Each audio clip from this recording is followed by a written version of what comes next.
अच्छा, अस्सलाम वालेकुम everyone. So in this video we are going to do the topic which is the starvation, ठीक है। और ये फोरेंसिक मेडिसिन का टॉपिक है और जो बुक हम लोग यूज़ कर रहे हैं ना दैट्स आमिर सलीम, ठीक है। अच्छा, अब इसमें क्या होता है, स्टारवेशन की सबसे पहले डेफिनेशन आ जाती है, ठीक है। डेफिनेशन में क्या होता है कि फॉर एग्जांपल आप खाना और पानी बिल्कुल भी नहीं खा रहे, ठीक है। या तो आप बिल्कुल भी नहीं खा रहे, या तो आप ऐसा खाना खा रहे हो जिसमें आपको न्यूट्रिशन प्रॉपर नहीं मिल रहा, ठीक है। वाइटामिन्स नहीं मिल रहे प्रॉपर, मिनरल्स प्रॉपर नहीं मिल रहे, प्रोटीन्स वगैरह प्रॉपर नहीं मिल रहे, लिपिड की डेफिशिएंसी है, ठीक है। So it can also lead to your starvation. तो क्या होता है कि इधर you are not having food, ठीक है, और इधर you having unsuitable food which is not which does not have the required amount of nutritions, ठीक है। अच्छा, अब ये स्टारवेशन है ना, it's a very common problem most of the countries of the world, ठीक है। अच्छा, अब जो नॉर्मल कैलोरी रिक्वायरमेंट होती है ना एक नॉर्मल इंडिविजुअल की अगर हम बात करें ना, तो तकरीबन 2000 तक एक हेल्दी इंडिविजुअल को चाहिए होता है। और वो वेरी करता है एज वगैरह पे, सेक्स वगैरह पे वेरी करता है, ठीक है। जैसे मेल की रिक्वायरमेंट ज़्यादा होती है, फीमेल की रिक्वायरमेंट जो होती है वो कम होती है, ठीक है। बट हेयर सिर्फ ये पता होना चाहिए कि 2000 तक ही होता है, ठीक है, 1800 से 2000 तक, ठीक है। अच्छा, फिर इसके बाद जो है ना, अगर फॉर एग्जांपल फूड प्रॉपर नहीं मिल रहा तो वो उसकी वजह से क्या होगा, वेट लॉस वगैरह होना शुरू हो जाएगा और इसके हम सिम्टम्स प्रॉपर पढ़ भी लेंगे, ठीक है। अच्छा, बहुत सारी ऐसी डिजीज़ेस भी होती हैं जो हमारा पास वेट लॉस बहुत ज़्यादा करवाती हैं, ठीक है। तो उसको आपने एक्सक्लूड करवाना है स्टारवेशन को। मतलब ये नहीं कहना कि ये भी स्टारवेशन है, मतलब ऐसे नहीं है, ठीक है। मतलब starvation is other thing and weight loss, मतलब अगर वेट लॉस हो रहा है so it's not a confirmatory thing that it is a cause of starvation. There are many other diseases like cancer हो सकता है, एड्स वगैरह हो सकता है, autoimmune disease हो सकती है which can also lead to starvation, so which can also lead to weight loss, ठीक है। तो इसको एक्सक्लूड करना ज़रूरी होता है, ठीक है। अच्छा, अब जब आप सिम्टम्स देखते हो ना, तो हमारे पास ना दो स्टारवेशन के टाइप्स होते हैं, एक्यूट होता है, क्रॉनिक होता है। एक्यूट वो सिम्टम्स होते हैं जो बहुत जल्दी अपेयर होते हैं, ठीक है, एकदम with in minutes to hours जो है वो अपेयर होना शुरू हो जाते हैं, ठीक है। और जो क्रॉनिक होते हैं ना इट टेक टाइम, ठीक है, मतलब थोड़े दिनों बाद अपेयर्स होते हैं, ठीक है। अच्छा, सबसे पहले एक्यूट स्टारवेशन की बात कर लेते हैं। तो एक्यूट स्टारवेशन में जो बंदा होता है ना, तो उसके 30 to 48 आवर्स में जो उसकी बॉडी में सिम्टम्स आते हैं सबसे पहले हम वो कर लेते हैं, ठीक है। तो 30 to 48 आवर्स में सबसे पहले क्या होता है कि उसका जो है उसको शदीद प्यास लगना शुरू हो जाती है, ठीक है। द पर्सन वांट्स वाटर, ठीक है, शदीद प्यास लगेगी, ठीक है। इसके अलावा क्या होगा कि उसका गला जो है वो सूखना शुरू हो जाएगा, ठीक है, ड्राइनेस ऑफ माउथ होगा, ठीक है। इसके अलावा क्या होगा, उसकी जो थूक होगी ना, सलाइवा, वो भी ऐसे थिक होना शुरू हो जाएगी, वाइटिश होना शुरू हो जाएगी, ठीक है। अच्छा, इसके अलावा इसके अलावा अगर आप यूरिन की बात करो ना, तो यूरिन भी उसकी कम हो जाएगी, स्कैंटी हो जाएगी, ठीक है। एंड ज़बान को आप देखोगे, ज़बान भी इस तरह जैसे जो रोज़ा लोग रखते हैं ना, तो वो भी तकरीबन इस तरह टाइम होता है ना, 16 17 18 घंटे तक रोज़ा होता है, ठीक है। तो अल्टीमेटली आप देखते हो कि रोज़ादार की जो ज़बान होती है ना वो ऐसे वाइटिश होना शुरू हो जाती है, ठीक है। तो अगर बहुत ज़्यादा इससे ज़्यादा भी भूखा रहेगा ना बंदा, तो अल्टीमेटली ज़बान और भी वाइट होना शुरू हो जाएगी, ठीक है। तो these are the symptoms which come in 30 to 48 hours, ठीक है। फिर इसके बाद हम बात करते हैं the symptoms which come after 48 hours, ठीक है। 48 आवर्स के बाद क्या होता है, ठीक है। तो 48 आवर्स के बाद क्या होता है, वेट लॉस होना शुरू हो जाता है, ठीक है। बंदे में शदीद वेट लॉस होना शुरू हो जाता है, शदीद बंदा जो है वो थिन होना शुरू हो जाता है, ठीक है। एमेकेशन जिसको हम कहते हैं, शदीद पतला होना शुरू हो जाता है, ठीक है।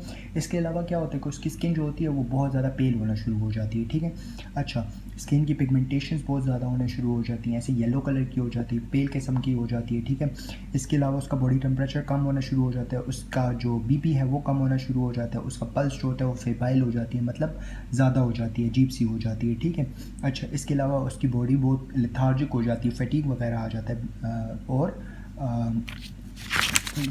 बोलता है तो उसकी जान नहीं होती आवाज़ में, ठीक है, मतलब ऐसे आवाज़ जो है उसकी आवाज़ में जान नहीं होती, ठीक है। अच्छा, इसके अलावा आप देखते हो तो उसकी आंखें उसकी धसी हुई होती हैं, ठीक है। इसके अलावा उसके बाल बहुत नाखून और बाल जो होते हैं वो ब्रिटल हो जाते हैं, एकदम आप खींचोगे तो निकल आएंगे, ठीक है, 48 आवर्स बाद अगर खाना आप उसको नहीं दे रहे, ठीक है। इसके अलावा जो है उसकी बॉडी शुगर लेवल भी कम हो जाता है। अब हम क्रोनिक स्टार्वेशन की अगर हम बात करें ना, तो क्रोनिक स्टार्वेशन में भी वही सिम्टम्स होते हैं, लेकिन जो एक्यूट में होते हैं, लेकिन क्रोनिक स्टार्वेशन की जो सिम्टम्स होते हैं they are much more severe than the acute starvation, ठीक है। अच्छा, अब इसमें क्या होता है कि वही सिम्टम्स होते हैं, ठीक है, सिर्फ थिननेस वगैरह बहुत ज़्यादा होती है, क्रोनिक की वजह से बंदा मर भी जाता है अल्टीमेटली, ठीक है।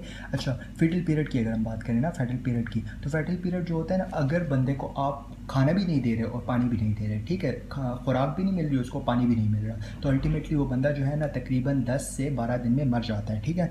लेकिन अगर आप बंदे को सिर्फ पानी दे रहे हो ना, तो वो तकरीबन 2 महीनों तक सर्वाइव कर सकता है। अगर आप सिर्फ पानी दे रहे हो उसको, ठीक है, तो वो सर्वाइव कर जाएगा, इतने टाइम तक तो कर ही जाएगा, ठीक है। अच्छा, लेकिन ये डिपेंड कर रहा होता है सेक्स और एज पे और health of the condition of the patient पे, ठीक है। जैसे कि बच्चे जो है वो ऑब्वियसली कम टाइम तक सर्वाइव करेंगे, एक जवान सख्त आदमी जो होगा वो ज़्यादा देर तक जो है वो स्टार्वेशन या भूख को बर्दाश्त कर पाएगा, एक फ़ीमेल जो होगी वो कम टाइम तक बर्दाश्त कर पाएगी, ठीक है। अच्छा, इसके अलावा क्लोथिंग वगैरह होती है कि क्लोथ बंदे होते हैं जिनने ज़्यादा कपड़े पहने होते हैं, तो वो ज़्यादा उनकी बॉडी जो है वो लेट वो इवोपरेशंस और सड़ती है और इस तरह चीज़ें, तो ऑब्वियसली उनकी बॉडी कम देर तक जो है वो फ्रेश रहेगी, ठीक है।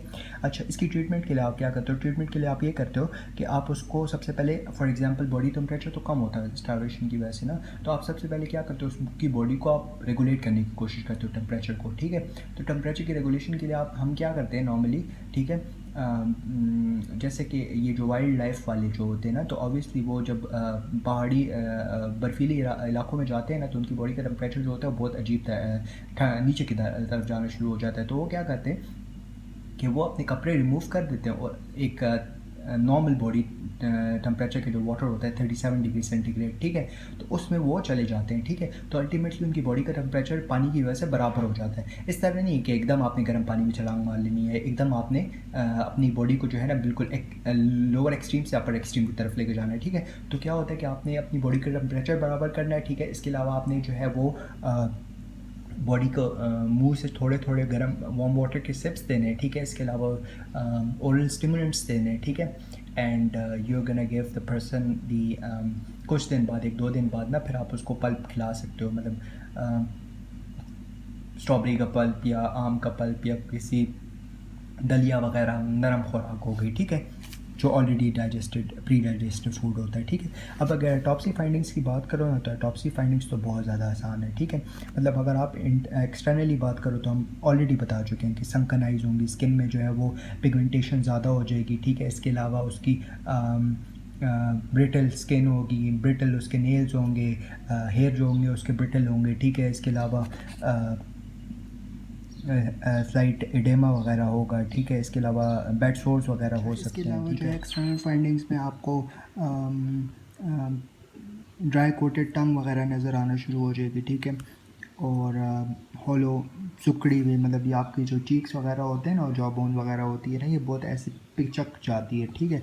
इंटरनल फाइंडिंग्स देखते हो तो आपको ऑर्गन्स जो होते हैं वो ऐसे फीके कलर के पेल नज़र आ रहे होते हैं, संकन नज़र आ रहे होते हैं, ठीक है। इसके अलावा हार्ट जो होता है वो स्मॉल हो जाता है, पेल हो जाता है, ठीक है। बॉडी फैट्स जो होते हैं वो ख़त्म होना शुरू हो जाते हैं, ठीक है। ब्लैडर जो होता है वो खाली होता है, ऑब्वियसली यूरिन नहीं है, ठीक है। गॉल ब्लैडर जो होता है वो बहुत ज़्यादा काम की वजह से डिस्टेंडेड हो जाता है, लिवर पे भी बहुत ज़्यादा जोर पड़ता है, ठीक है, जिसकी वजह से हेपेटोमेगाली वगैरह नज़र आना शुरू हो जाता है, ठीक है।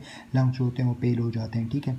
बस ये आपने मेनली जो है ना डिमिनरलाइजेशन ऑफ दी बोन्स होना शुरू हो जाता है। तो मेनली आपने देखना ये होता है ना कि फॉर एग्जांपल आप फूड नहीं ले रहे, तो बॉडी के जितने भी ऑर्गन्स या बोन्स या जो भी चीज़ें स्किन वगैरह ये सारी डिजनरेट होना शुरू हो जाती हैं। तो ultimately this is the thing which we have to know for starvation in forensic medicine, ठीक है। And that's it. If you guys have any query you guys can ask. Thank you. Jazakallah.